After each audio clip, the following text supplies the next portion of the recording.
Welcome back. We're talking kids with Dr. Caitlynn this morning, Lexington pediatrician, Dr. Caitlynn Itting. Yes, and we're talking about, let's say, senior kids today, because we're talking about how to keep your kiddos healthy and safe if your child is about to be a freshman in college. Yeah. Good to see you this morning. Good morning. Yeah, okay, so many things. Don't let them go. Don't let them go. Don't let them go. Besides, you're going to save a ton of money. It's been great seeing you, Dr. Caitlynn. Yeah, thanks We'll for be coming. right back.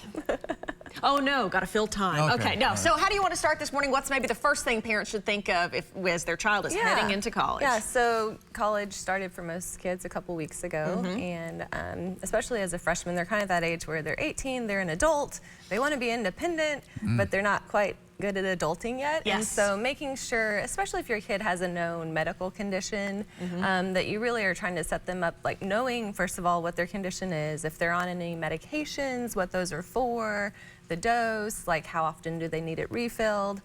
Some kids, you know, get to college and then they'll call and be like, I'm out of my inhaler. And then it's like, okay, well, we got to get with the pediatrician and figure out where to send that down to Alabama.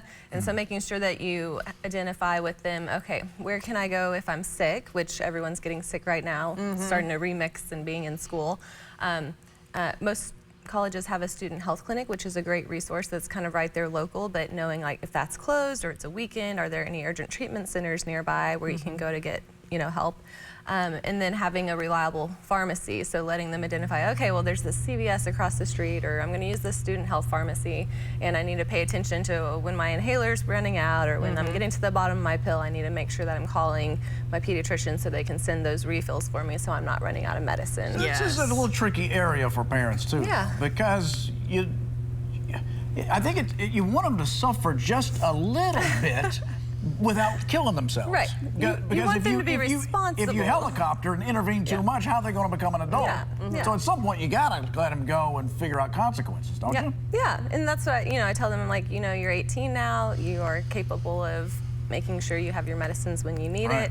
And no one's going to be perfect. Like, sometimes you're going to forget, but making sure that you're really trying to instill in them, like, you know, when you're an adult, you have to make adult decisions and do adult things. And a lot of people, and I remember this from my freshman year of college, I realized, oh, wow, my mom used to do all these things for me. Now I need to do these things. And including, you know, going to the doctor, making sure you have your medicine, making sure you know all that stuff. So, yeah. And most parents will say, you know, they hadn't talked to their kid as much as they did in the first 2 weeks of college in the past 5 years, right? Because they're calling and they're like, what's this card?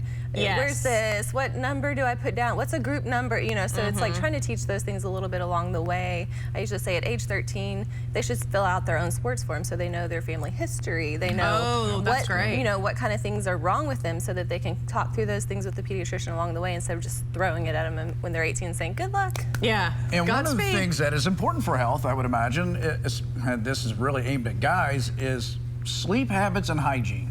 Yeah. When they're turned loose, those things kind of go out the window. Yeah, so all the things that we try to instill in them along the way, making sure you're having a healthy, balanced diet, making sure you actually are sleeping, you know, trying to still aim to get that 7 to 8 hours of sleep a night, making sure that you are still doing your frequent check-ins, not missing those appointments whenever you come back for the summer, or if you're in for Christmas break, and meeting with your pediatrician and making sure you're up to date on your vaccines, getting a flu shot. I mean, that's one that a lot of college kids don't think about, but you know, it's like you still need that. Flu is still going to be at college. Yes. I made up most of my sleep in class, actually. Did you? Yeah. Oh, good. So that's important.